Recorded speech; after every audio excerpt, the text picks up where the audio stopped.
Dear ladies and gentlemen, hello. Dear ladies and gentlemen, I would like to announce our last panel for today. And this is human capital in energy sector, capacity building and gender balance. I sincerely invite the guests who would like to listen to the panel to take your seats. And I would like to invite to the stage moderator of the panel, Olena Boychenko, partner consulting at Deloitte, Ukraine. Olena, you are welcome to the stage.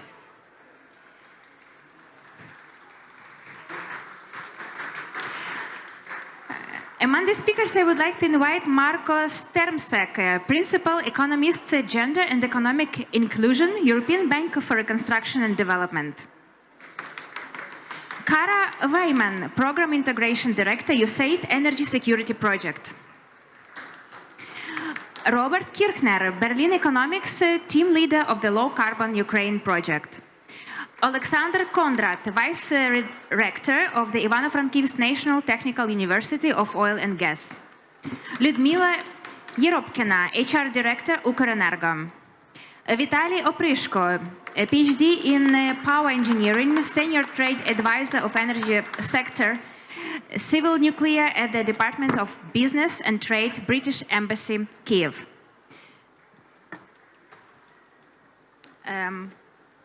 Olena, all speakers? Yes?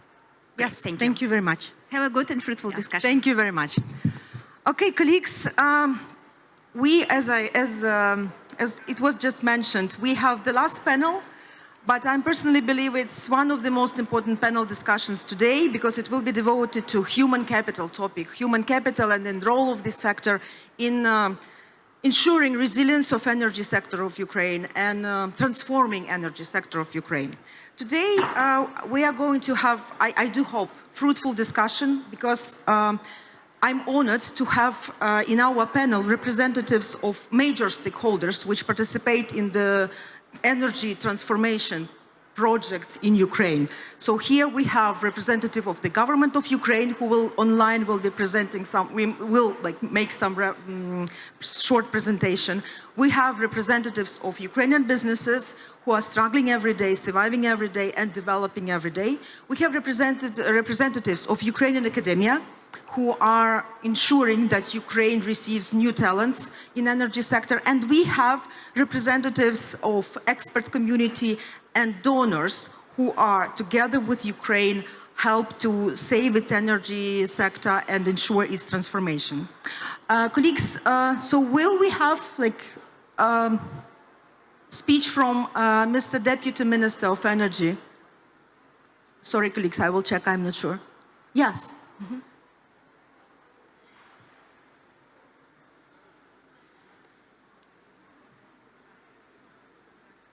Ladies and gentlemen, today I'd like to address the critical challenges facing Ukraine, the need for strong alignment between the education system and the evolving market demand in renewable energy today until 2050. Three key forces are essential here: a skilled workforce, investment mastery, a generation deployment. Without one, the other cannot succeed. Despite the global shift toward renewable energy, Ukraine's higher education remains focused primarily on traditional sectors like oil, gas, and coal. Out of over 700 specializations, only a few are dedicated to renewable energy sources or energy management. This disconnected criteria a shortage of qualified personnel for Ukrainian renewable energy businesses, reducing our investments appeal and hindering our ability to localize production of renewable energy equipment. Addressing this requires a strategic transformation in our education system, alignment with European standards such as European Green Deal Skills Agenda. This means introducing robust renewable energy curriculum in universities and developing specialized postgraduate courses on emerging fields like hydrogen technology, production of which is planned for 2030 here in Ukraine. Yet, as at the end of 2024, there is not a single university program in Ukraine dedicated to hydrogen technology. Such reform will help to to build a bridge and gap between market need and workforce skills, create a steady stream and skilled professional in sector of critical to Ukraine green energy transition. Beyond curriculum reform, we envision a roadmap beginning with a labor market survey to identify key workforce demand, forecast skill needed through 2030 and 2050, and foster collaboration with international institutions to enable technology transfer, and strengthen research and development, step critical to advancing Ukrainian renewable energy capabilities. Our nation's renewable energy potential is substantial. For example, the bioenergy sector alone has the capacity to produce up to 8 to 10 billion cubic meters of biomethane annually. Before Russian full-scale invasion in 2022, we had 0 biomethane models. Today, we have 4, and we're preparing to launch export to Europe in partnership with international stakeholders. In conclusion, our vision is for an educational system that fuels the green economy. This vision aligns with Ukraine's goals for localization, renewable energy, investing in clean technology, and building resilience against climate and energy challenges, none of which are possible without a qualified workforce ready to fill green jobs.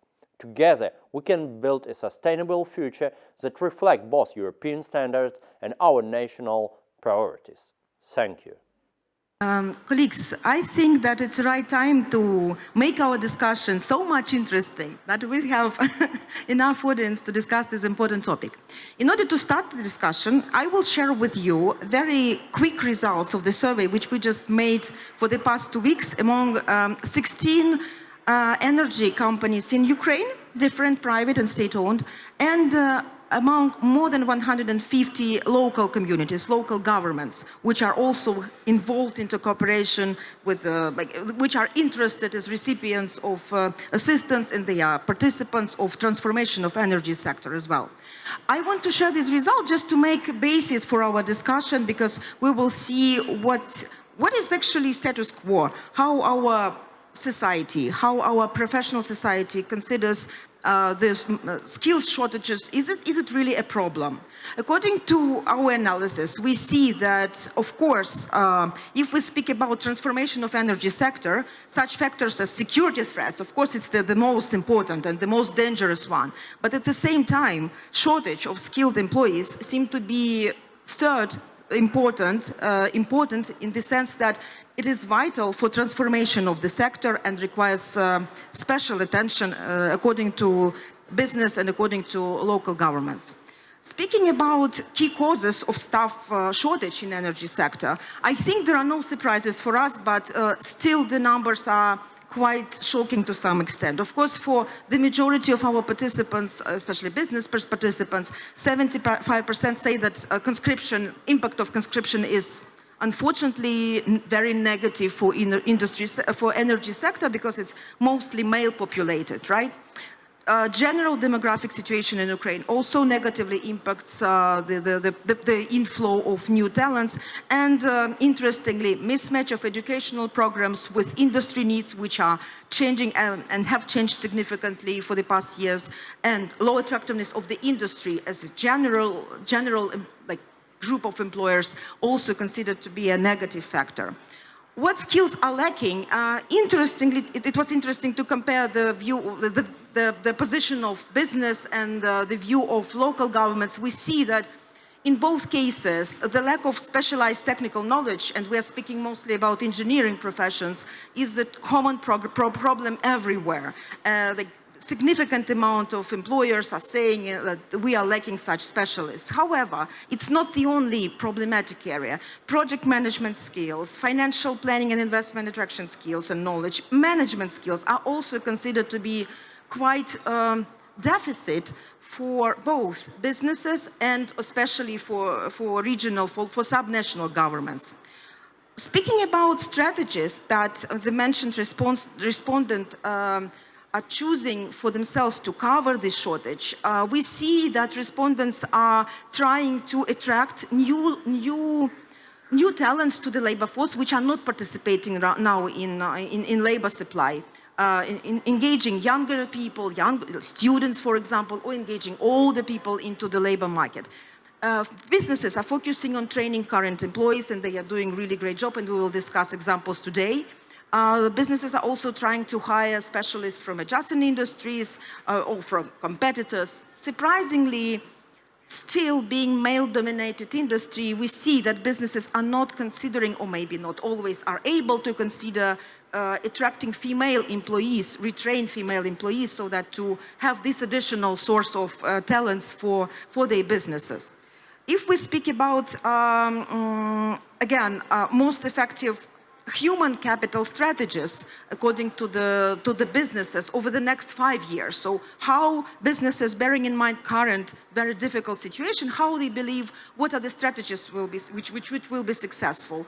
We see training and retraining, and definitely it's really important way to ensure that new competencies or new talents are available on the market. Increasing veteran workforce participation is another important component. Returning Ukrainians from abroad, our businesses believe that this source is really cannot be neglected. However, it's still more important than considering increasing female workforce participation in the labor market for energy sector. And the last piece of information which I want to share with you regarding the survey, the full report will be available later for interested parties. Who drives energy sector transformation? You see that all the sides, all major stakeholders believe that only synergy of all of us may bring best results. Government, businesses, our international partners, local, subnational governments as well, are considered to be the most important players and most important stakeholders in the process. So having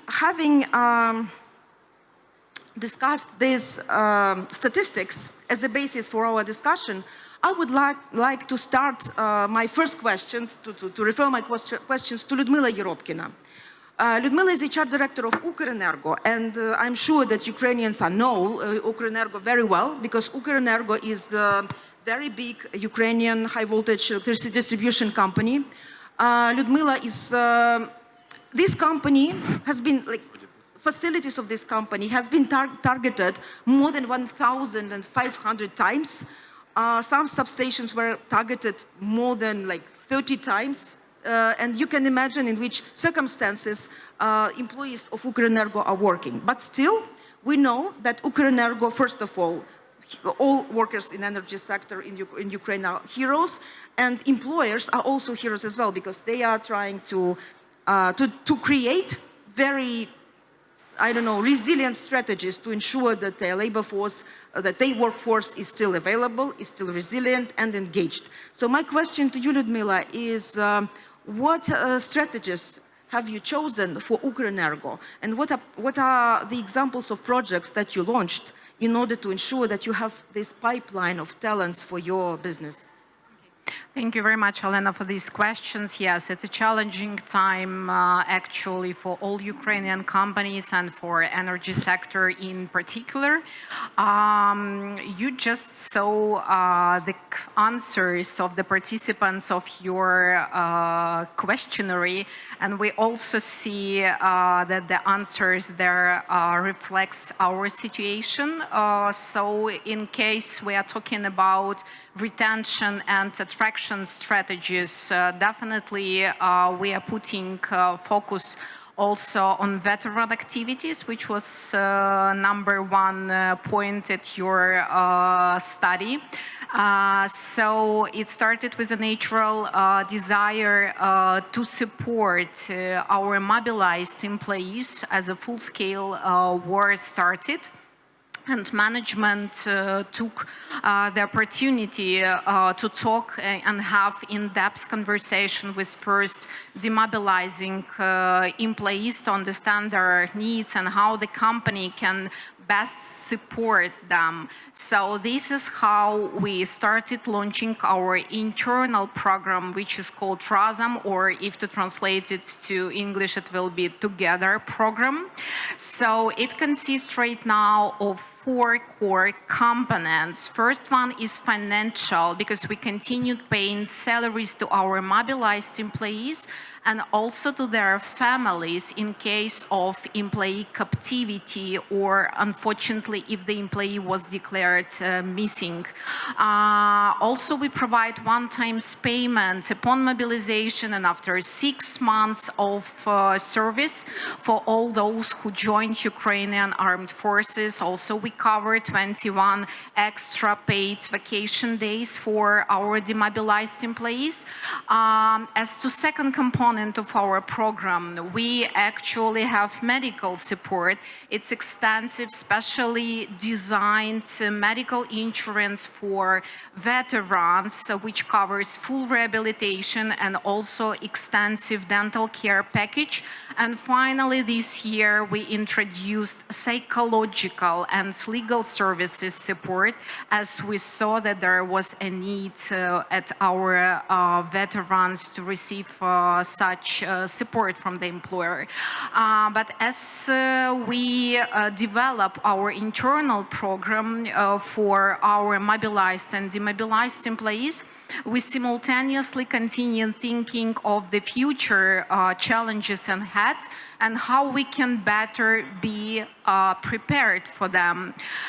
So we recognize huge demographic shifts and actually significant loss of human capital due to the war. So we started to think how to better be prepared for this situation and how to address both our needs. One from organizational point of view and another one to deliver our commitment to social responsibility. So from one hand, we wanted to support our country, we wanted to provide additional support to our mobilized employees and for those who are serving in the Ukrainian armed forces.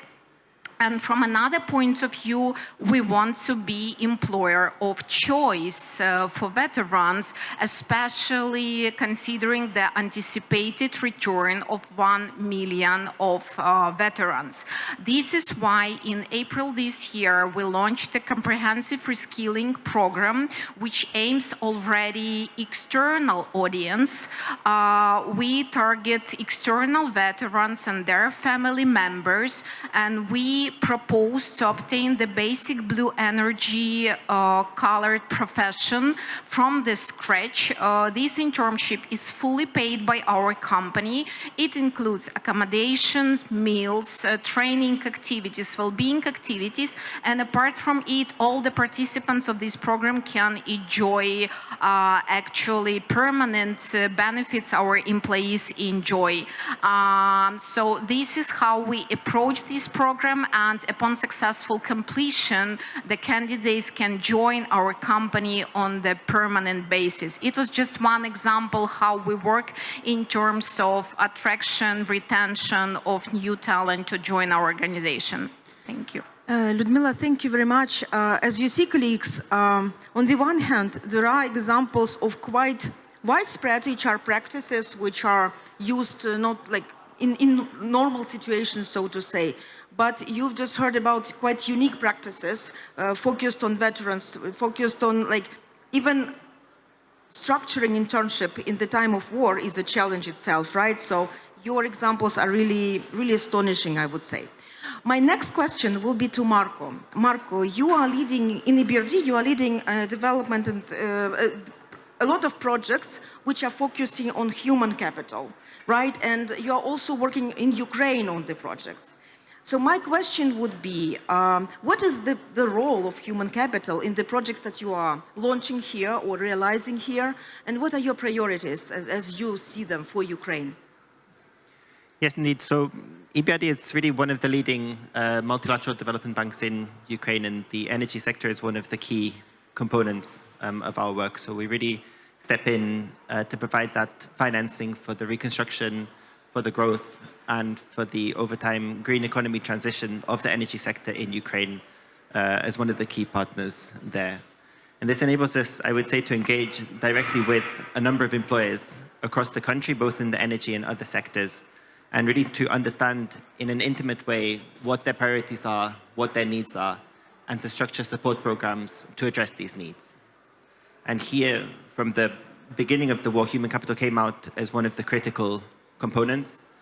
And I think EBRD recognized from early on that no crisis response is complete without the human capital element, and in turn looking towards Ukraine's eventual victory and peacetime reconstruction, it will also remain a key component and something that employers and international stakeholders need to take into account.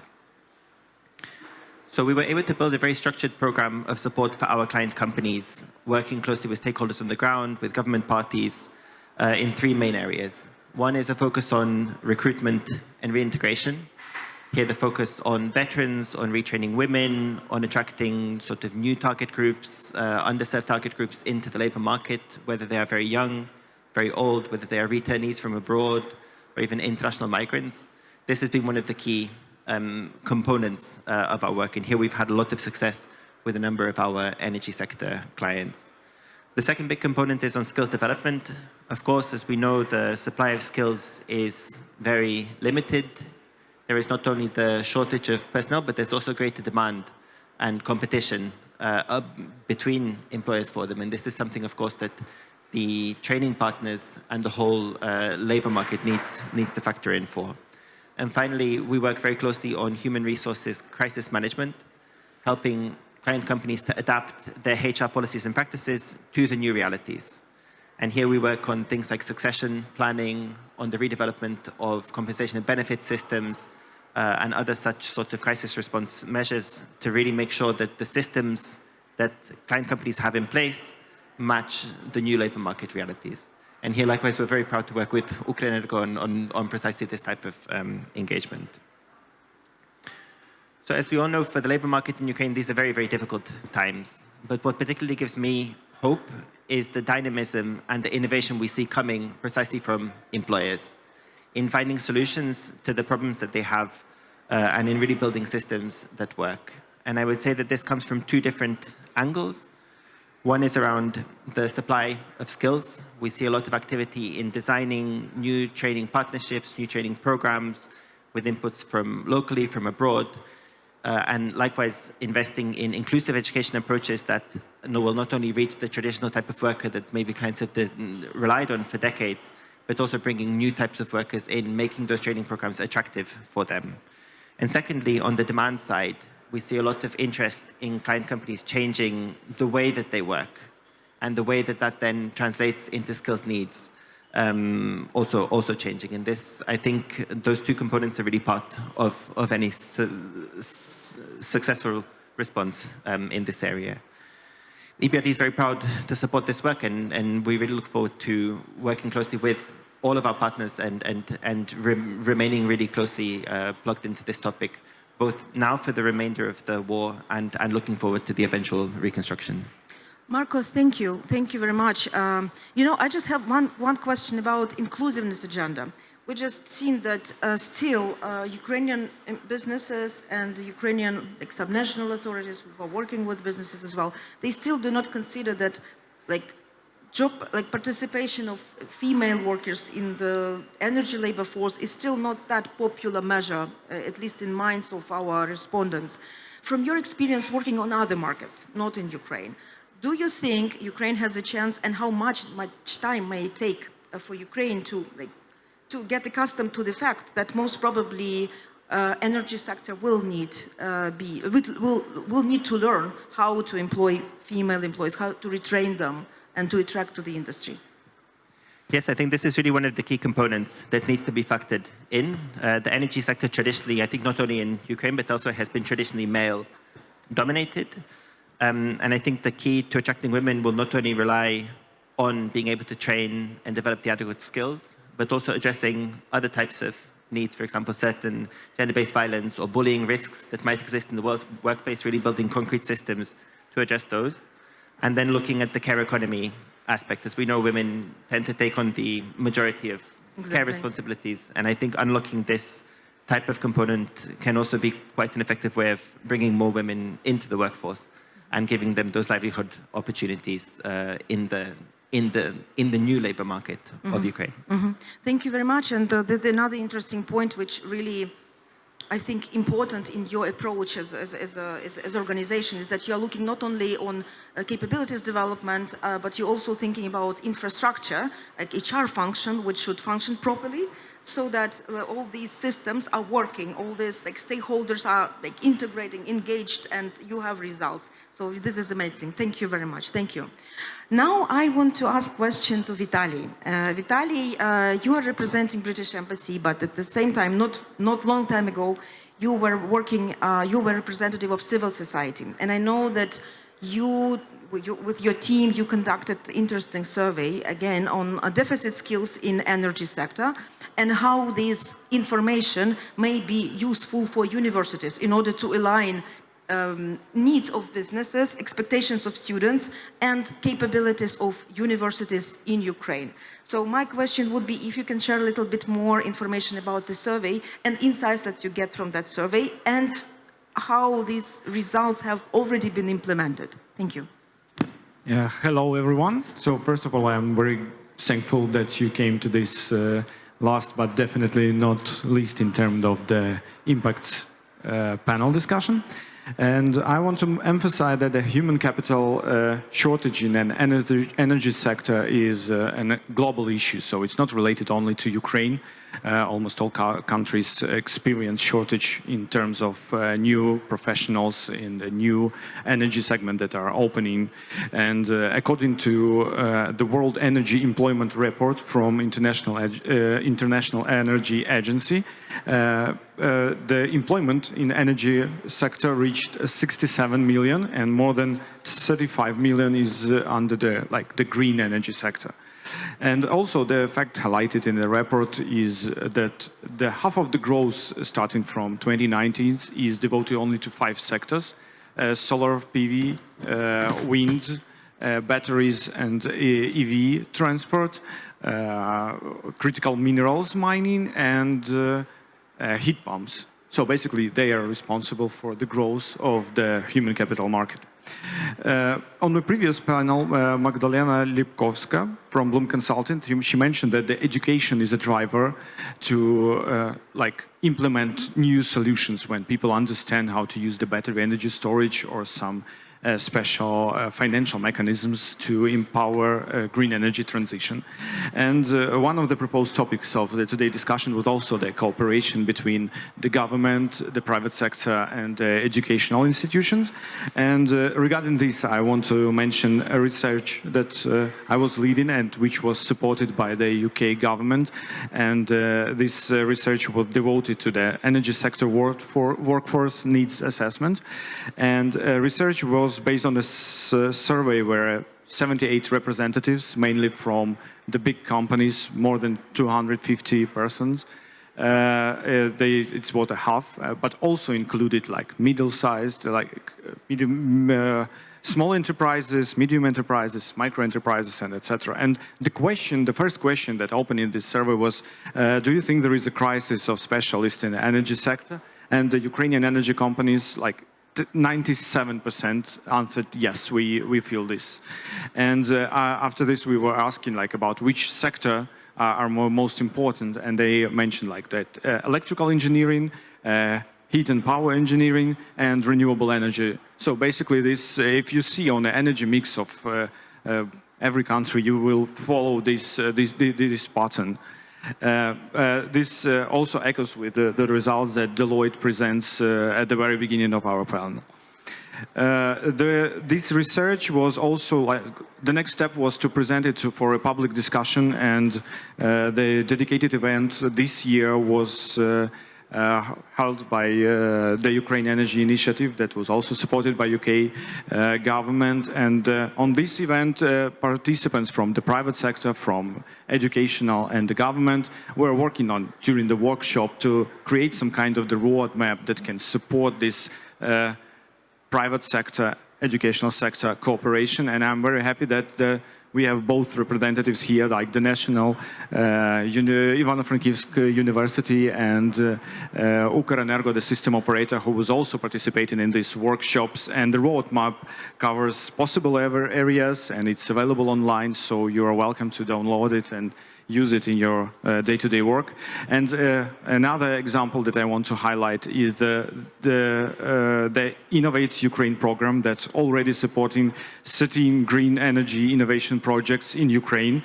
And it was financed by the UK government in terms of £16 million. And the UK government invested in this innovation in terms of collaboration between UK organization and Ukrainian organization. So more than 50 organizations from both countries involved in this program, and this also attracts £5 million from the private sector in co-investing of this project's implementation. Another example, several of them, I see I'm running out of the time, sorry for that. Another example is the SPIRIT program. It stands for Social Protection for Inclusion, Resilience, Innovation and Transformation. It's supporting sustainable expansion of the national social protection system. And we are collecting also evidence through a dedicated inclusive and responsive labor participation feasibility study to feedback into our new amending economic recovery program, which will be focused on supporting small and medium enterprises through SS2 finance. This research will be delivered by Helvetas and Stiglio, and the study will deploying outcomes-based financial instruments such as social impact bonds, and the results will be available at the spring 2025. So you're also welcome to follow the announcement from the UK government just to see what's happening. And the last is our Chimenin, our flagship education program that attracts a lot of people to take the master education program in the UK and then bring this expertise back to Ukraine. And perhaps the main, and at the end, I am looking to everyone to not only participate in the discussion, but also to contribute and to take the responsibility and bring these changes that you want to see in the energy sector by your own, and drive the companies and the governments, the NGOs and other to cooperate in terms of making the energy market more strong with more specialists in it. Thank you.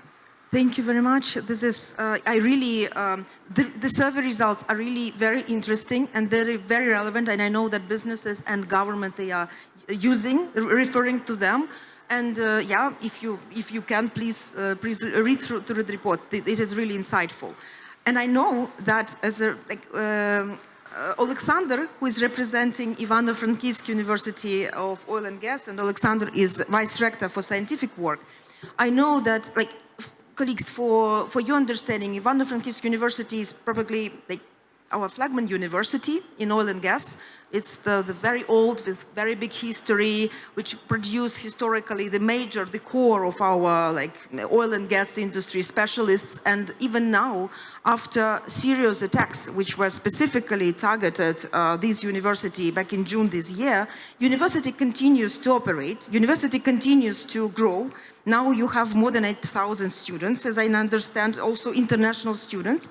And I understand that you are aware of the challenges that Ukrainian businesses are facing with talent shortages, and you make some steps in order to come closer to the businesses to help them to close these talent shortages. So can you please share your strategy and projects that you have so that we'll understand what is the role of academia in this process, in this strategy? Okay, thank you very much. It's a great pleasure to take part in such a workshop. As Elena said, I represent Oil and Gas University in Ivano-Frankivsk, and really it's a story of many universities from Ukraine. In Ukraine, last June, we were destroyed by missile attack, and to our campuses, more than 1,000 windows, our sports center were destroyed, but we rebuilt it very quickly, and 1st September we start work again. And so what about our university, our history? Now we transforming from oil and gas university to energy university. It's our new way for the future. We hope it's the right direction according to our new strategy, which built for us McKinsey company. And what are we doing now, and what is our achievements? First of all, it's a close cooperation with the universities in Europe, such as South Bank University in Great Britain, also AGH University in Poland. We have many different programs, such as twinning, also double diploma programs, training of our students, training of our lecturers, and also it's a visiting professors from our universities and distinguished lecturers wherever. According to the twinning programs, we have great opportunities to improve English for our lecturers. It's an English for You program and a very good platform created by Great Britain universities. We implemented a certification program in the field of energy, in particular such as IWCF for drilling engineers, and also we make short certification programs for our energy sector. It's from 1 to 4 months programs with like just not only just a theoretical knowledge, but is a practical training.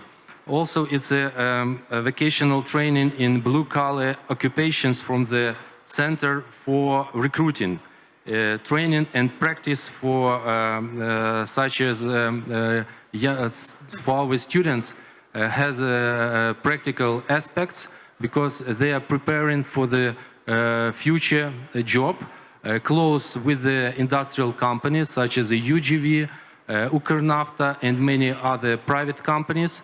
And according to the personnel shortage in Ukraine, it's a good way to help our companies from energy sector.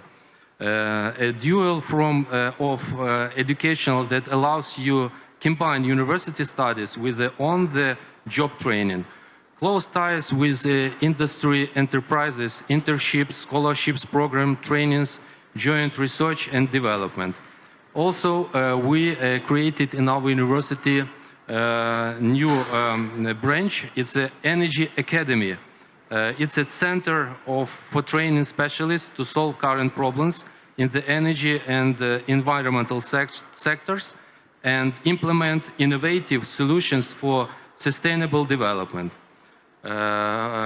Interaction of the university with the stakeholders to improve educational programs and bring them into the line with the norms and standards of professions. What is the prospects for the future? First of all, it's a close cooperation with the companies in energy sector for improving the quality of training, updating educational programs and conducting joint research. Very interesting and very important, and we work in this direction. It's a cooperation under European Union programs such as Erasmus, Horizon Europe, and many others. New direction and with the future necessity, it's engineering training for women. STEM, STEAM education and other programs. Also, it's a retraining of engineers.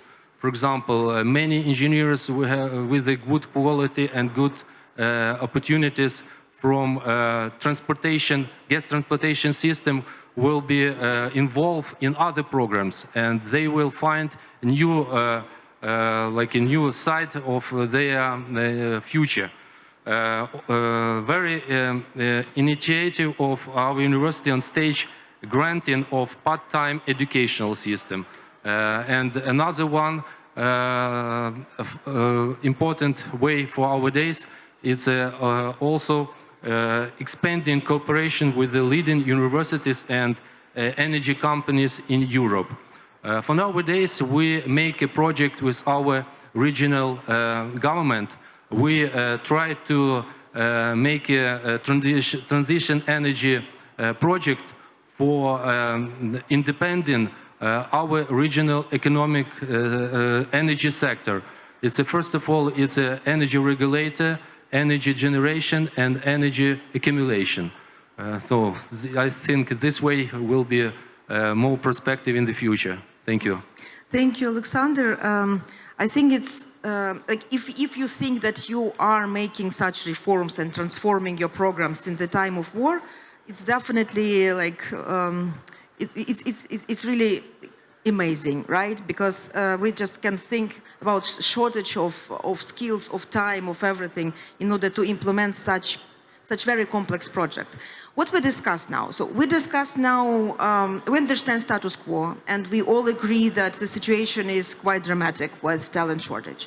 We understand that our international partners are supporting Ukraine in staying resilient and transforming energy sector, and suggesting very interesting frameworks for transformation, focusing not only technical skills development, reskilling, retraining, increasing job participation for other like different sectors of labor force, thinking about mental health and social aspects of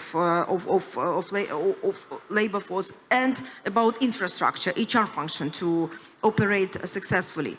We also hear how academy is changing, regardless of all these like very difficult challenges. And we understand how business is participating. But now I want to ask Robert, who is really expert in new energy, in transformational projects for energy systems. What is your vision about, like, we were speaking about mostly about more traditional sectors of energy, right?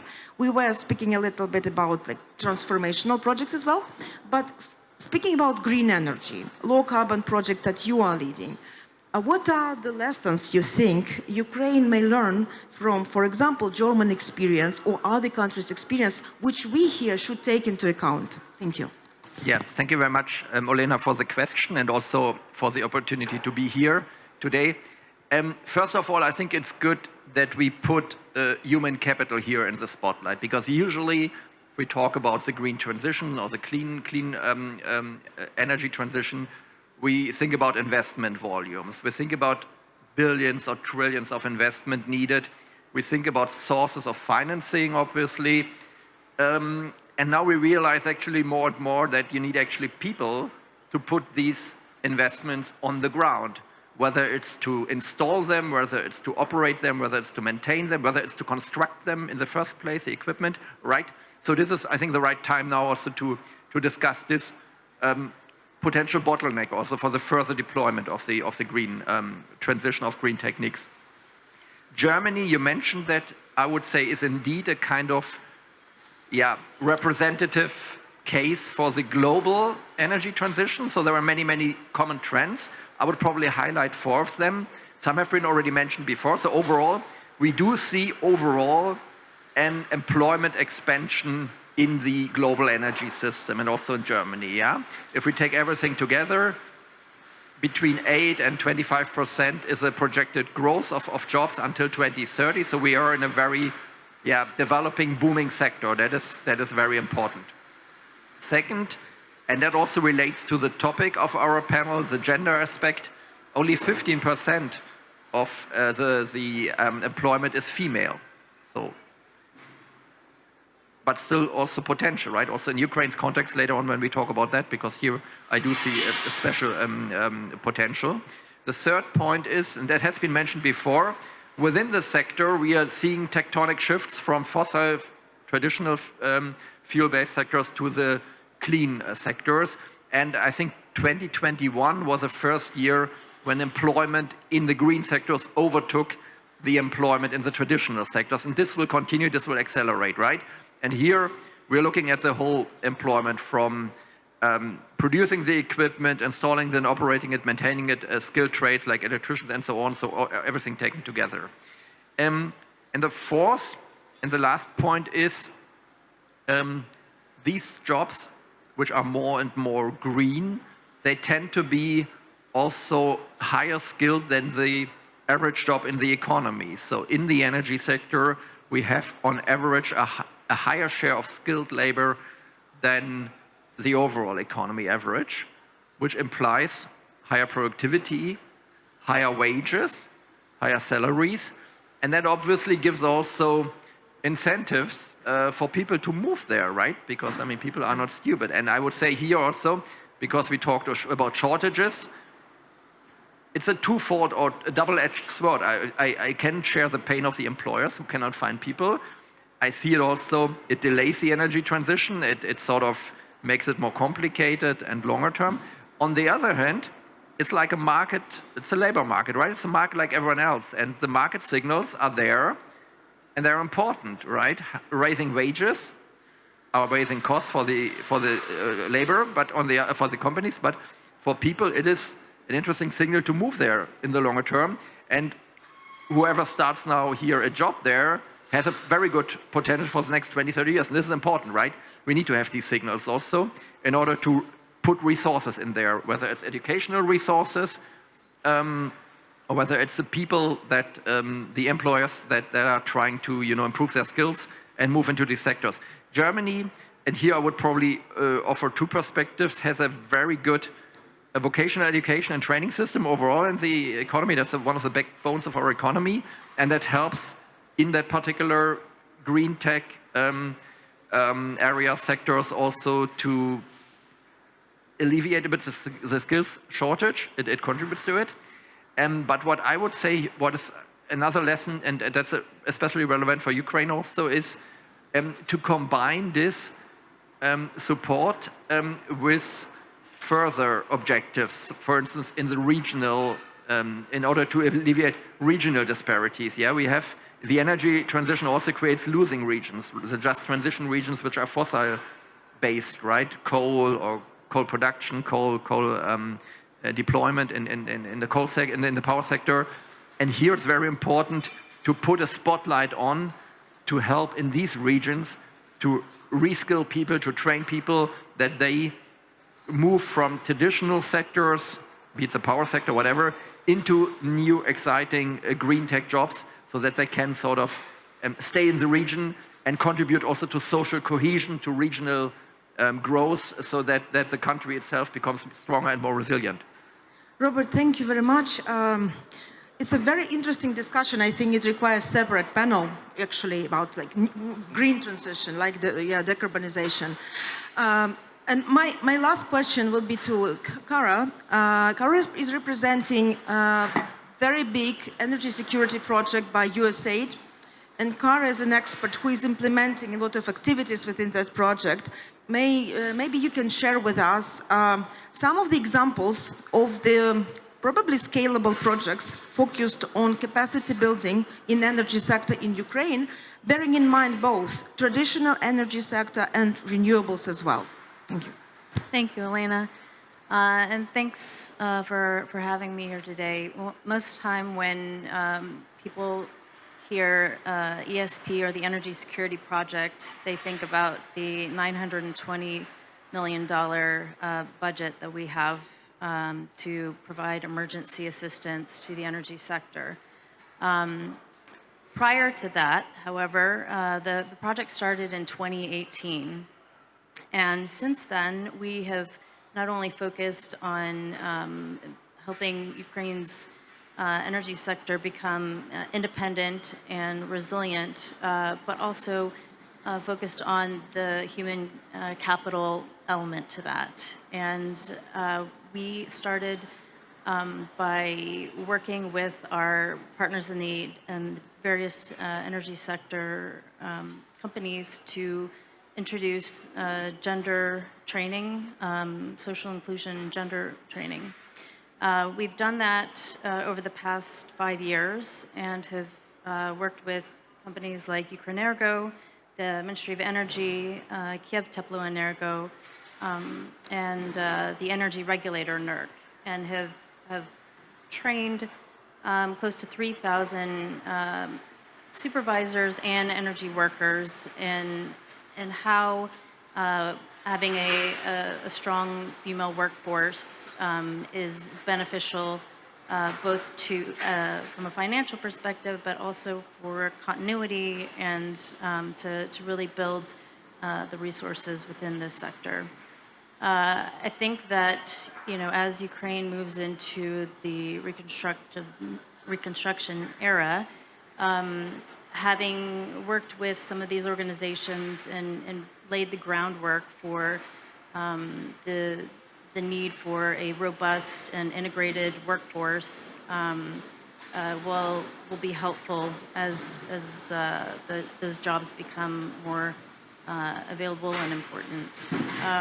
We've also worked with several universities on increasing interest in STEM and renewable education, to include our work with the Oil and Gas University in Ivano-Frankivsk. We worked with them when they were launching their bachelor program in renewable energy engineering in 2020, and have been very impressed and proud of our involvement in that program. And we've also worked with the University of Life and Environment to build labs and to supply those programs with the needed equipment to train in power monitoring and testing.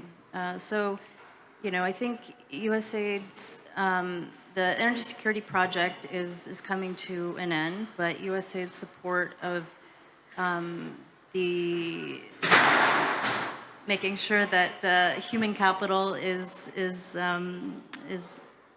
foremost is ongoing and will continue with the follow-on project.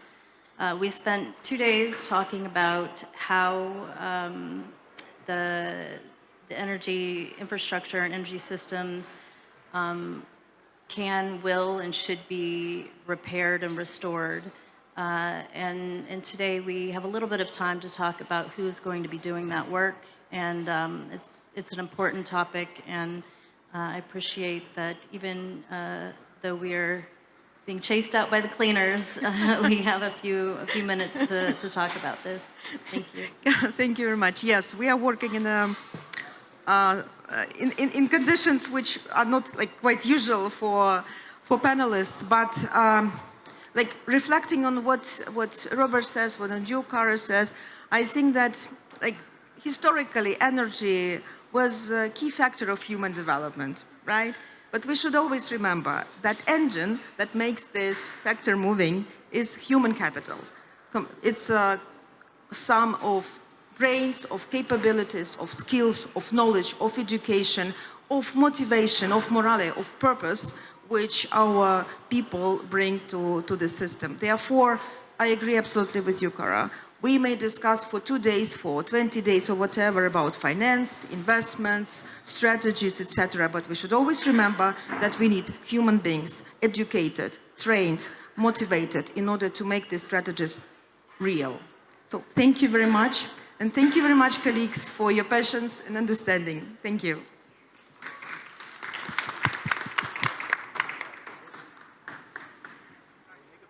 Sorry. I didn't think that maybe you have questions. The audience have questions. Hi, colleagues. Thank you very much for this intensive panel. And I saw that already exhibition is closed, but we can at least ask you one question. I am Sergei Horovenko from Reform Support Team of Ministry of Energy. And I see this panel like a brilliant, brilliantly gender balance panel, because we see this representative of both gender in plus minus equal representative. And I would say maybe you spoke about gender balance in energy and energy capacity building. So maybe some insight recommendation to the government, what government could propose, could do, could implement maybe on policy level, on some practical level, to make gender equality more closer to energy staff and energy sector. Thank you. If you don't mind, I will start, because I think there are a lot of areas in which changes might be needed, starting from updating labor code, which is still quite old-fashioned and simply does not allow women to work in certain professions, up to, I would say, even communication campaign. Because according to some research which we made, we see that there is still stigma regarding certain professions in Ukrainian society, and people simply do not understand or know that there are a lot of opportunities, because technologies are changing, right? And there are many opportunities for women, for younger workers, older workers to join the market. So there are a lot of ideas which may be implemented or pushed through by the government, but I'm sure that colleagues may add, definitely. Just not to consume more time, yeah, because we see how the whole construction disappear. So if you turn around, you will see that there's no pavilion anymore. Yeah, basically the policy development that can protect these vulnerable categories of people, meaning like parenting, meaning like additional, for example, vacations or something like this. Because as for today, the Ukraine live in such a not friendly environment, I'll say it in this way, that we need to protect those who choose the path to work in the energy sector.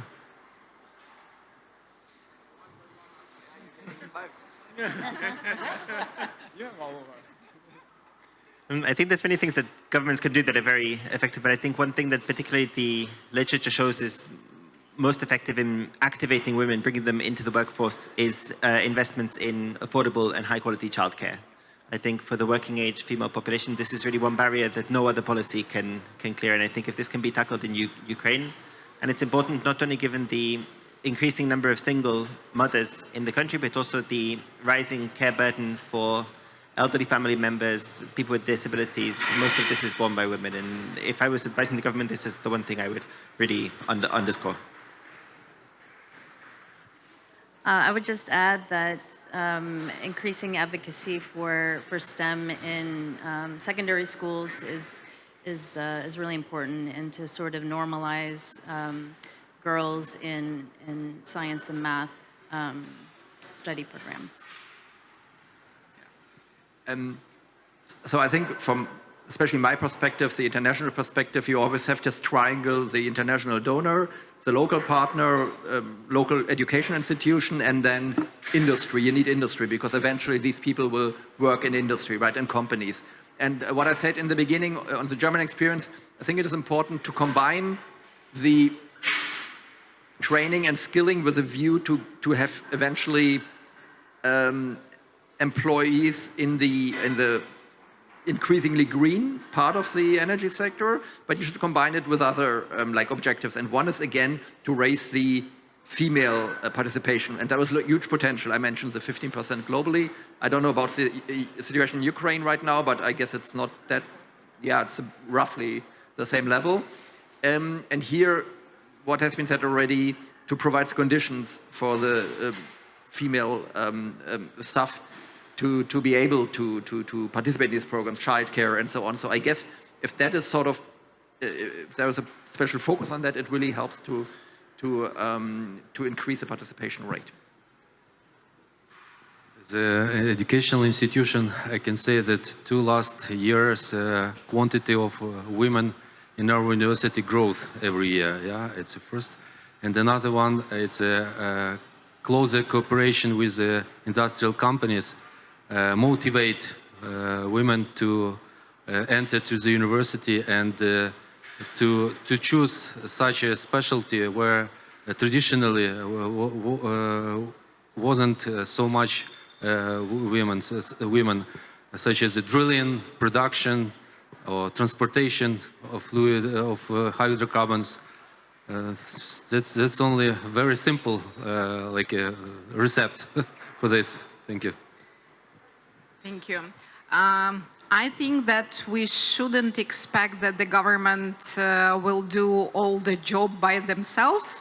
I think even at this panel, there are not a lot of participants who can actually provide some value to attracting women to STEM professions, to attracting women to workforce. there is a campaign from the First Lady of Ukraine, which is called I Can.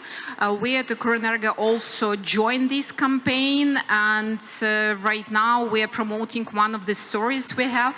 One of the graduates from our program, Razam, she is external veteran. She joined our program and successfully completed it, and works right now as electrical technician at one of our substation. She's ex-grenade launcher in the 3rd Assault Brigade. So I believe that women can bring a lot of value to the energy sector, and this is up to us on how to make this industry attractive for them. Thank you. Thank you very much, colleagues. It feels a little bit like it's party after party, but I think we had really good discussion. Thank you very much, colleagues. Thank you.